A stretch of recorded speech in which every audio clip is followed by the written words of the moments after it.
Good evening, ladies and gentlemen, and welcome to a whole new episode of your program Windows. As you'll see that we are following up with the latest developments that is happening and provoked in the Middle East and the region.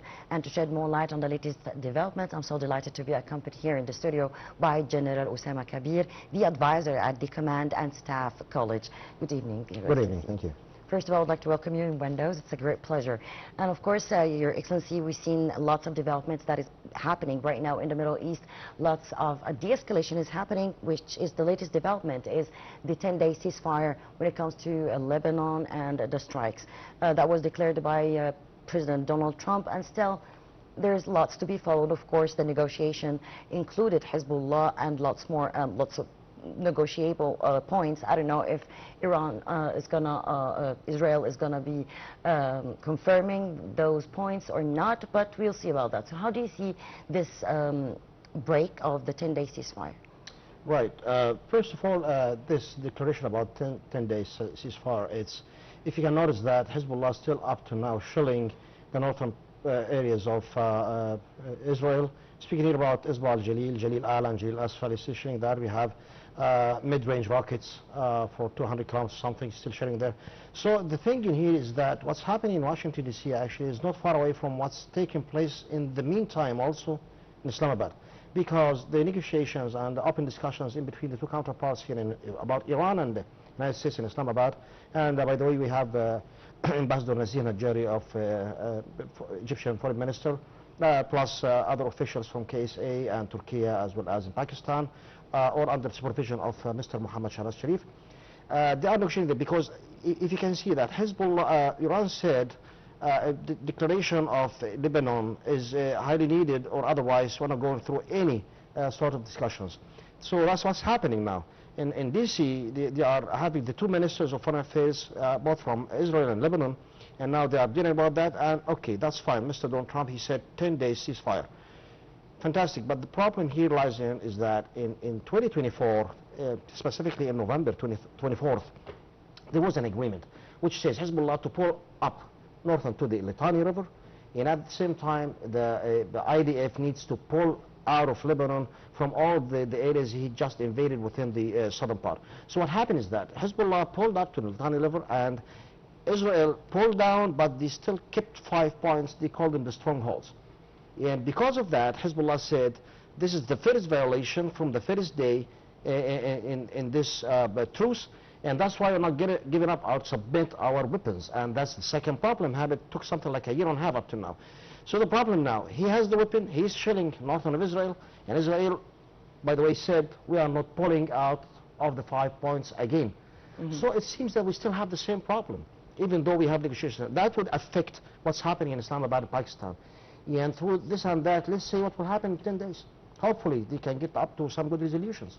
Well, because it's very perplexing situation, actually, not just for the international community, but also in the region, because right now we can see that maybe Lebanon and the de-escalation in Lebanon can be like a pressing point or like a pressing card when it comes to Iran pushing farther for more what they want when it comes to the points, the negotiable points, or the compromising. So I don't think that both sides will go for a settlement 100%, but there's still a compromise, and especially on the Israeli side, they are just indulging lots of areas, and they're pushing more, including Hezbollah and all of those. And on the other hand, it's very perplexing, actually. So. It's very perplexing, it's very confusing, and I like the word indulging because it's typically the word we're searching for. Thank you very much for this. Yeah, they are indulging much more and more. The thing in here is that the only guarantee we have herein is United States of America. Though, I mean, this country is the one able to impose leverage on Israel. It's the one able to enforce them actually to go through the points of discussions and the agreements, as well as to get them with the right way. So the problem in here is the right-wing government of Benjamin Netanyahu, like at every time, they would go something like directly like what we say, contradictory ways. They didn't need to give up because they need what to be so-called the safety margin of their territories, or as they would call that. And of course they cannot do it again because in September 2024, 5 divisions of the IDF tried to invade Lebanon from the southern part, plus other 3 what they call them, like crust of the brigades like Golani, Gifati, and had some other names like those, and they couldn't make it. And Hezbollah kept shelling, and when Hezbollah shelling, the United States would say that's a violation. But you need to pull out. First of all, don't like drag everything to the point, the zero ground, or ground zero as they would call it, because if you can see, Oslo is almost dead. Now we had signed an agreement here on the 13th of October 2025 in Sharm el-Sheikh. And now Benjamin Netanyahu talking again about the line that we took our safety margin within Gaza. This is nonsense. Every time you step, like you have a step up forward, he will drag you back 2 steps. So again, the only guarantor here, and we do call for that Donald Trump needs to push on the Israeli government, or otherwise the inflammation within the Middle East wouldn't end. And that would affect the whole area. Look what's happening now and Europe now is affected. Have they ever thought, or it came up to their mind, that be happening to them? It's happening. And that's what the Egyptian political leadership have spoke like tens of times since the last couple of years. So the problem now is in the orchestrated right-wing government been run by Benjamin Netanyahu, and the guarantor is Donald Trump. But there, points of compromise, points of rapprochement, seems like to be vanished up till now, until we have good resolutions and good tangible points to be implemented or applicated in the very near future. Well, of course, even Donald Trump today was speaking about, again, one of his speeches that was maybe on the tax day. He did a small speech, and he also mentioned that if Iran is not going to listen to the conditions about the uranium and all of that, and they're thinking about manufacturing more of bombs, so be it. So we're not going to just stand still. We're going to just act immediately and all of that. Meanwhile, we just declared the ceasefire today. So still those threats, again, from here and there. Meanwhile, also, or in addition of taking all the sides from the Palestinian case, taking all the sides from other distraction and destruction in the area, in the region. And as you said, 100%, of course, the European countries are much affected because of the economy. They thought that striking the Middle East is not going to affect you. No, the Middle East is the core, actually, when it comes to trade, when it comes to homes, when it comes to lots, and we're going to speak about that more. But we see this, sometimes there's the light behind what's going on, and we hope for the best. We hope that the settlements can stop for a while, because right now the region is not just on fire. They are pouring more oil, pouring more fire. Right. Still, it's disaster. Right, exactly. And I'd like to add, thank you very much for this. And it's the same happening now. What's happening with Iran is that the declaration, the early declaration that we have achieved all our goals and objectives, that was pretty much earlier, because if you can see that, Pete Hicks, for instance, he was this Minister of, not defense, Minister of War. He spoke, we have devastated, we have destroyed all the air defense systems from day 2 or 3 maybe. But look what happened after 30 days. We have what to be called the aircraft slaughtering. So, I mean, don't declare a victory pretty much fast and earlier than it's supposed to be, because that's a strategic military operation. So, I mean, the alternatives and the changes might take place just like that. We didn't feel that, so what are you going to say to your press, to the media? So what's happening now is that Iran is pretty much, it's not affected, it's very relevant to Hezbollah. Hezbollah is, you could call it, it's an Iranian faction. It's an Iranian battalion, but in Lebanon. If we can get to a compromise with the Iranians about, you spoke about the nukes now, nuclear fertile or to be enriched quantity, 450 kilograms, as in some media some would say 408, whatever. It's still a quantity that may be able to make, I think, up from 10 to 11 bombs. 16%. They need only 10 days to reach to 91%, which is a nuclear bomb. The thing in here that we can get to a compromise, and before this war started, the Iranians said we could find a pathway out of that, and we can deliver this fertile or enriched uranium to such a country. But the United States refused that. So now it's happening. The United States put themselves like to the table of discussions, because the military objectives truly are not completely implemented, achieved, no, not at now. That's why they would accept that. So if you could solve it with Iran, you could solve it with Hezbollah. And you're not able to solve it with Iran until the United States will get to a point of compromise that the Iranians would see that's fine. And here is the role, or the pivotal role, of the mediators. Egypt is one of them. Yes. So they are matching in between this high ceiling of aspirations or demands, whatever you call it, exactly. So they are like the matchmakers now. Okay, we have a point here now, another one, another third. So if you can solve with Iran first, I would assure you what's happening in DC is totally perfect, and we could solve the problem of Lebanon. But it seems like very perplexing, because it's like a circle. When you go this way, it goes that way. So we need some wisdom herein. Yes, 100%, because when the war was provoked, actually, it was bad calculations, let's say, from the U.S. side. Right now, the U.S. wants to stay as the grandeur of all the peace and the talks and the mediation. Meanwhile, they are just threatening and again, and they are just suffering from the economic situation, and from the manufacturing of more weapons, and for dragging even their finance towards the weaponry items and those branches. So they are distracted when you say that the administration itself, they have lots of meetings that stayed till hours discussing what they're going to do, how they're going to do it, how they're going to manage that. But I think they were pushing on their way of acting. They didn't want to start to compromise. They wanted to be like to receive some suggestions, some compromise, some mediation, but to stay the picture of the U.S. as we are here, you come to us, you compromise, and then we say yes or no. I don't know what's wrong with the uranium thing, because actually most of the universe, on the countries in the universe, they have their uranium, and mentioning lots of big countries. So why exactly Iran? I think there's lots of other purposes for this invasion and for those strikes. Yes, and from your words, I would say, yes, definitely right. The thing in here, first of all, it maybe relates to the paranoia of the two counterparts, the dignity, the magnanimity, the personality. Now the Iranians are at their prime. They would say, we could repel back this aggressive attack against our land. We worked alone. We could keep our territories safe. Yes, we lost some of our military assets, but we are still like in a cohesive situation. The status quo now. Now I would say that the Iranian population is going after his commander leadership. And to Mr. Donald Trump, as you understand, he has a special personality that he wouldn't never like to lose. He wouldn't ever want to say no to him. That's a disaster. But in the realm of policy, we need to rematch again.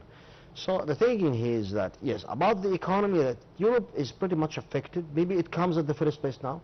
And as I read, maybe The Economist, I'm not sure about the newspaper's name, that was pretty much true, something like 24 hours ago.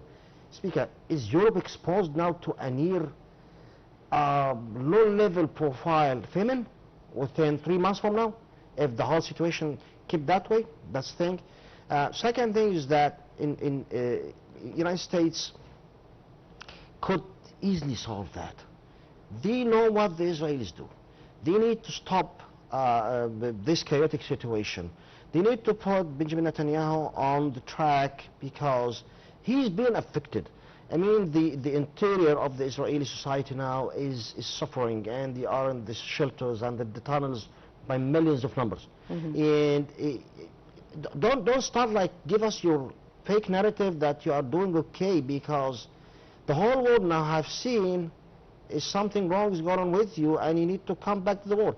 You need to be tried actually by the CCC. So the problem again, we have two negotiations, two discussions, one in the east, one in the very far west. Hopefully there is a light hiding someplace. There is always a can. There will be always a chance, as being said, even to the American perception.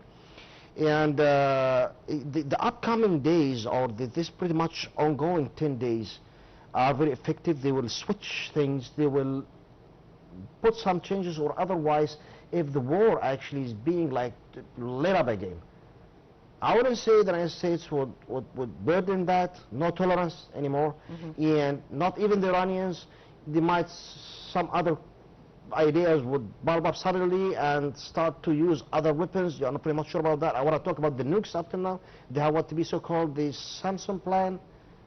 And now you might drag some other players to the scene. We have some neighboring countries. This is very dangerous. So diplomacy is the best channel route and the best resolution we can have within the meantime. And again, it's a sort of wisdom and calmness. Totally, I agree with you, because actually we need that. Nobody wants war. Already the war hasn't completed a month, and the whole world is disrupted, is on fire. Let's talk about Ukraine, Russia, Sudan, Somalia, Lebanon, Palestine, you're speaking about mostly the whole important regions. So again, speaking about economy. Yesterday was also the European Parliament urgent session discussing the Middle East, what's going on and all of that, because they are already affected when it comes to trade also. The closure of the Home Strait did its a pretty bad job, actually, not just for our region, but also for others. That's why they are now moving, speaking about economy, because they are so scared about what's going to happen next when it comes to inflation, when it comes to famine, as you said. So I think the whole scenarios are going very devastating, on this devastating way. Right, and adding to that is that if you remember throughout the third day of this war, which means 2nd of March, 3rd of March, the oil prices have jumped like crazy, 15% in Europe specifically, before the United States of America, because the gallon actually was something like $2.7 US dollars, and also is now approaching $5. And if you remember, something like 15 days, 20 days ago, there were something like protests within 50 states, and we spoke about 8 million people down the streets, through 2,300 Protestants in the streets. That was crazy. But what's happening in Europe now, that the price inflation, as exactly what you said, is going up crazy. There is no end for this escalation. The Europeans have thought like 2 times. You speak about the Group 7 or the Great 7 countries, speak about Canada, Japan, Italy, France, Germany, Spain, and and Britain. Something like a month ago, they thought about how about we conform a striking group, naval strike group, to go to the area, start to seeking how to protect our interests within the Middle East. And the second day, they have cancelled that. They said, okay, it's not like it would be like very impulsive, and maybe a negative affection would happen. So due to the emergent session took place yesterday, now they are thinking again about sending, plus the economy, about sending another striking group, but it would be working peacefully. You wouldn't understand that how it's happening. Striking group to work peacefully. Where? I mean, even the Americans now, they have sent the Gerald R. Ford and the Abraham Lincoln, or Lincoln, as they would say it. Plus the third one, what's the name of the third supercar you have? George Bush. It arrived to the area of interest of the Central Command, CENTCOM, of the United States of America. They are actually like staying in something like 2,000 miles away from the Gulf, because they are, of course, pretty much cautious that not to be hit again. Because what happened in Gerald R. Ford something like 20 days ago, that was a direct hit. So again, Europe is pretty much concerned. They are very worried about what's happening. They are seeking for the benefits and the profits of their own populations and peoples on the side. And they are pretty much affected. And don't forget that they have a war at the Eastern Gate in Ukraine since almost now 5 years, or entering 5 years. And Russia is watching, China is observing, and they have like too much money, too much power. They are wasting too much money on Ukraine. And now Trump is pulling out of Europe. Unless they would pay something like 5% of their GDP to the NATO expenses or expenditures, they would call it. That was very hard on them. Now you can see maybe a new alliance, independent Europe alliance. Spain, speaking about Germany, speaking about France, trying to lead the NATO away from Trump. So it's, again, as you said a couple of minutes ago, perplexing. To when and to where? We are exerting too much power that. They are killing time, killing efforts, and hopefully you can find some wisdom out there that we can get all the meats end in one good resolution, hopefully. Hopefully, because the depredation is way than expected. As you said, the economy, the gas, the oil, the price of the barrel, food, everything. For everything. So what we need now is that there's no control from the international community. The international community, when it comes to its organization, the EU, the UN, and all of that, the charters even are not, they're not working by the charters of the UN, let's say, when it comes to humanitarian attacks, when it comes to safety of humans. No, it's not there, it's not going anywhere. The whole international community and the whole international countries are cognizant about the nonchalant actions that is happening from the Israeli side. They know everything. No one wants to push further. I don't know why. And I think Netanyahu spends more time in Trump's office more than he spends in his Very good action. observation. It's true, by the way. So it was for today, as Trump was saying, a victory like he did, put the 2 prime ministers, the Lebanese and the Israeli, since 1893 it didn't happen. Sorry, since 1983 it didn't happen. So, and it did happen today. So as it's a victory, people, I don't know what, this is so funny actually. This is very... theatrical. Right. You know what's the problem with the United Nations? When it comes from one who's representing the Prime Minister of the United States of America, speaking about Mark Rubio, a couple of months, 3 months ago, he was speaking to the media and correspondents and channels. And when one of them, he asked him about the United Nations, he said, like literally, skip about the United Nations. They are doing nothing. Okay, you just send it out from New York now. I mean, how could like, what did he call him? State Minister, what do you call him? Yeah. Prime Minister of the United States? He would say, skip out the United Nations. And second, Antonio Guterres, he spoke, he said, we are doing nothing. So the man is totally disappointed and frustrated. The thing is that United Nations actually need to be revamped quickly, because I would say that Antonio Guterres is trying to do something, but no one is helping them. And the abrupt situations and the big speeches coming up and the very meetings, strange, like conferences, and all of that, nothing is happening. Decisions coming up suddenly in the war, not even by the approval of the Congress. So that all like put the United Nations in a very, very, very small corner, and now they are trying to do something, and they are like tied. So the thing in here is that you need to revamp the role, or pivotal role of the United Nations. You need to put them in the table again. You need to activate all the national security decisions and proposals. You need to make sure that the criminals will be tried in a very international legal way. You need to collect the whole world. You need to put out the fire within Ukraine, within Gaza. You need to go through the decisions and agreements we have signed together, because these are kings and presidents and whatever, sultans, emirs. These are officials of the international community. You cannot throw all that after we put the signature and you just do whatever you want to do, like individually. This is totally dangerous. And to what is the right-wing government believing? Speaking about the victory, I don't know where is that victory. When you speak about something like people by hundreds of thousands go out of Israel, the Israelis themselves, and people like sleeping in the tunnels, and they fight together because they don't have good place, maybe some infectious disease may be like transformed in between them, because they sleep like in the thousands in the tunnels and the shelters, and they hear the sirens like day and night, and they cannot end the war, and they cannot achieve their objectives. So it's still like going on crazy. It's again America to impose leverage on Israel, or otherwise it will blast in front of the face of everyone within the Middle East first, second in Europe, and the whole world like subsequently. So where is the problem? Is that Washington cannot push farther, or can push Netanyahu for more de-escalation, or is it a just waste of time so they can think about their concerns and what they want through this ongoing chaotic war? Waste of time, it's definitely right. 100% you're right with waste of time. Waste of time, waste of efforts, and waste of money, by the way. The thing is that when you speak about the Republicans, they are something like, it's not a parallel line with the right-wing governments. It's touchy line with them. So they are a little bit like in a comprehensive status quo that they would you know, they benefit each others, but not that way, because you have dragged your country in a war. You have spent something like, how many now the United States have spent of money? How? You say, speaking about billions, something trillions, approaching actually. 30 millions, up to now 30 US billions, right?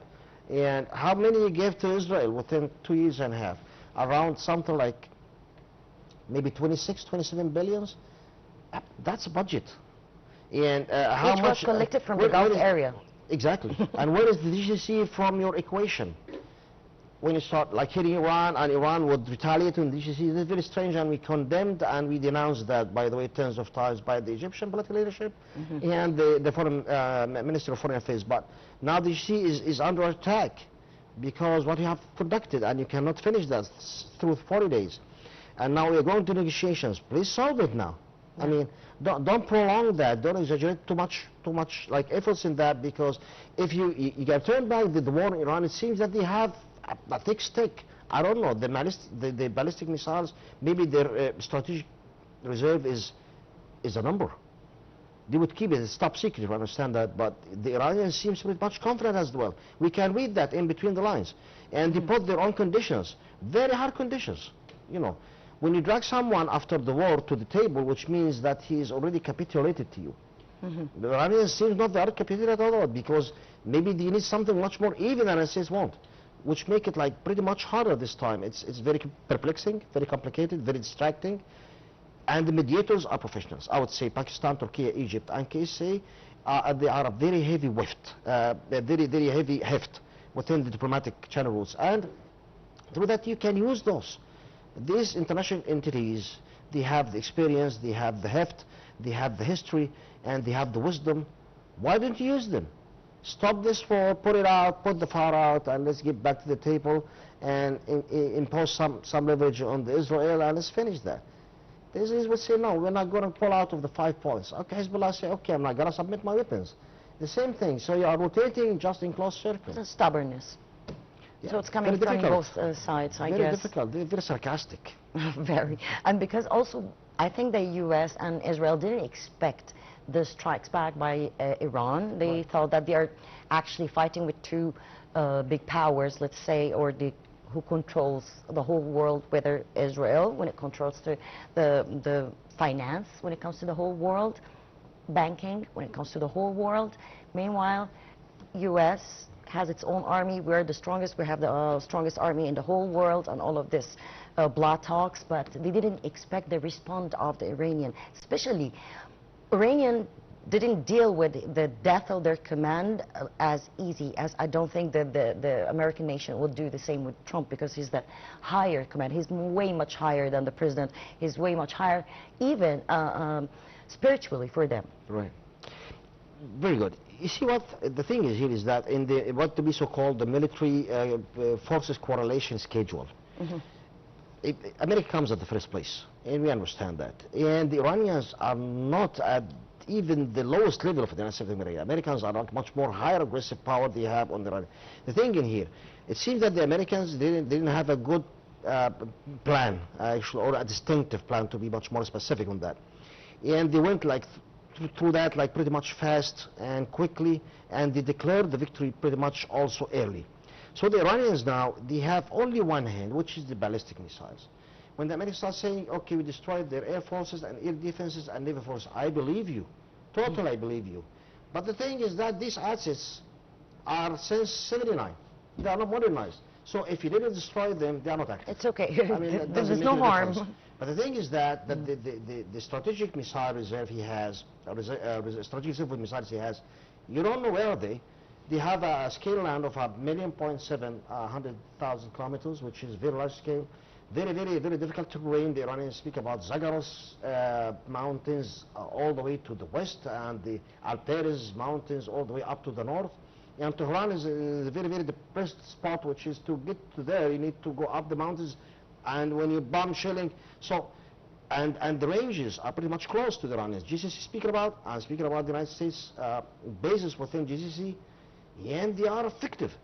So the thing is now, the Iranians, maybe they want to change the power map after this war. For sure. I can feel it, and you can see it. I'm not trying just to say, I'm not like a Scorsese, like trying to read no, it's happening there. So the only way to get out of that for the United States of America, and both for Iran as well, is to get into diplomacy. Because if it ended that way and start retaliating on the Iranians, you retaliate on you, retaliate on the GCC as well, you know, it causes like too much massive casualties within your lines and forces and assets as well, and you have problems back in the United States, because the Congress now is looking like very aggressively, and I think they have the what to be called the military committee in the Congress or in the Parliament, and they start asking politics in his circle. But when you look at the Iranians, they don't have problems within the command and control.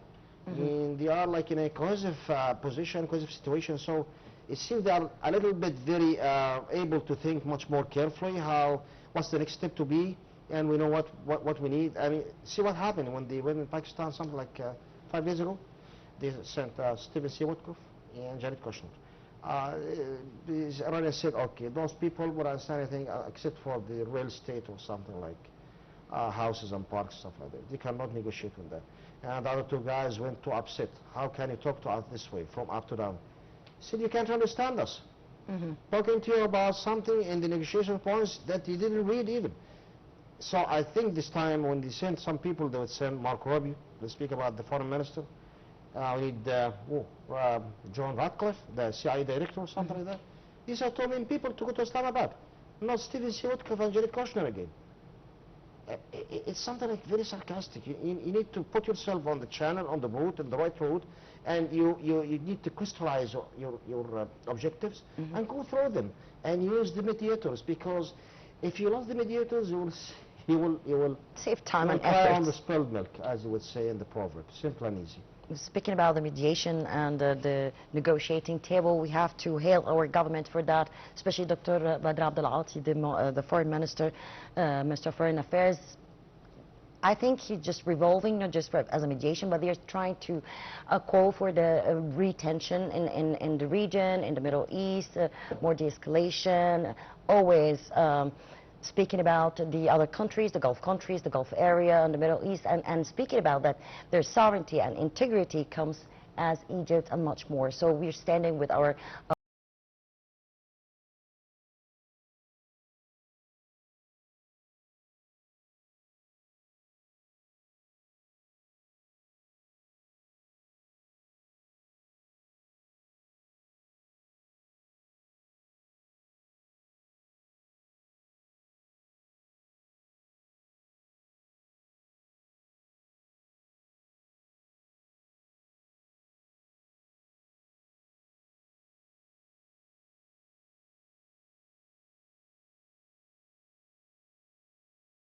brotherly countries, but meanwhile we're focusing on our bath, and in the same time there's lots of calls, there's lots of visits, there's a lot of visits back for also His Excellency Dr. Badr Abdel-Ati, and it pays off.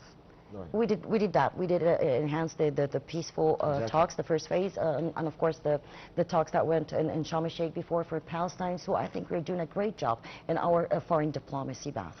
Exactly. And you know what? Some voices now raised up would say, give this man Nobel Prize. He deserves that. Specifically because when you speak about it, you can call it something like shuttle tours, that he's going back and from here to Europe, from Europe to GCC, coming back. So he's in Washington DC. Not pretty much sure if he came back up to now or not, but yesterday he was there, the day before yesterday. Yeah, Washington is away from here. So, I mean, yes, Mr. Badr Abdel-Ati, the foreign minister of Egypt, is conducting a great job within the last couple of months. This man exerted much more power, much more open discussions, talks, trying to convince people here and there, trying to pull all the ropes to make the ends meet all in one good resolution. And he's like facing too many hardships within this. But it's his destiny. I mean, we're supposed, because we're here in Egypt, we do care about not only about the Egyptian national security, we care about the Middle East national security. Exactly. If the Middle East national security is affected, like subsequently, even after a while, you'll be affected too. If something happened, for instance, in Syria, it's not a neighboring country, I understand that. But something will happen. You speak about the transcontinental crime passing, or whatever they call. Look at the illegal migrations happening. Look what's happening in Sudan. In Sudan, that's a neighboring country, but you are affected. So we have our vision, we have our deep vision, and we have very clear and purified vision of what's happening. And every time the Egyptian diplomacy, when they speak about, you need to stop this in the meantime, or otherwise other affections and implications will hit in some other place that you never imagine, and it happens every time. So yes, it's a great salute to Mr. Badr Abdel-Ati and his very respectable ministry, and they are I think now Mr. Nazir Najari, his assistant, is in Islamabad because the man is in DC.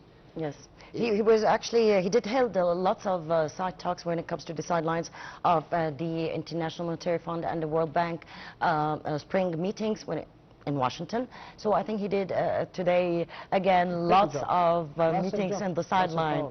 Yes, of course, and we wish all the best for the region. Nobody wants war, nobody wants distraction, nobody wants the economic situation to loom large. More than that, and the consequences are devastating, not just for the Arab world, not just for the Middle East, but also for the European countries.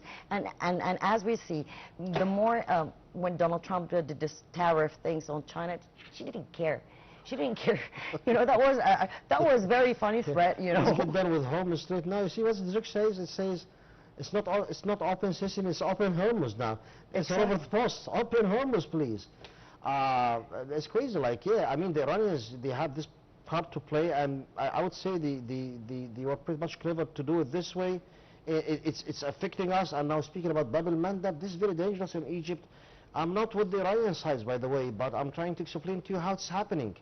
Their perception, it seems that they had made their plans since the last strike they had in June 2025. They've been called the 12-day war.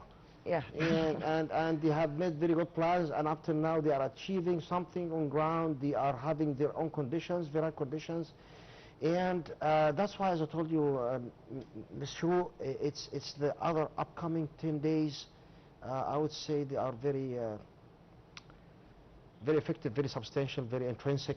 Let's see what will happen. Well, the clock is ticking, and we will see 100%, but we hope for the best, really, because I think this stubbornness that the U.S. is living in right now, I don't think it's going to work. Only what's going to work is the mediation, and we hope, of course, the best for all the parts that mediates 100%. Well, General Osama, I would like to thank you so much for being with me today. That was very informative, and of course, we will continue our conversation later. At any time. Thank you for the invitation. Thank you. Well, ladies and gentlemen, that was General Osama Kabier, the advisor at the Command and the Staff College. Well, ladies and gentlemen, by this we come to the end of this episode. Promise we'll be back next week with more diverse topics. Until then, best regards from me, Shuruk Baki.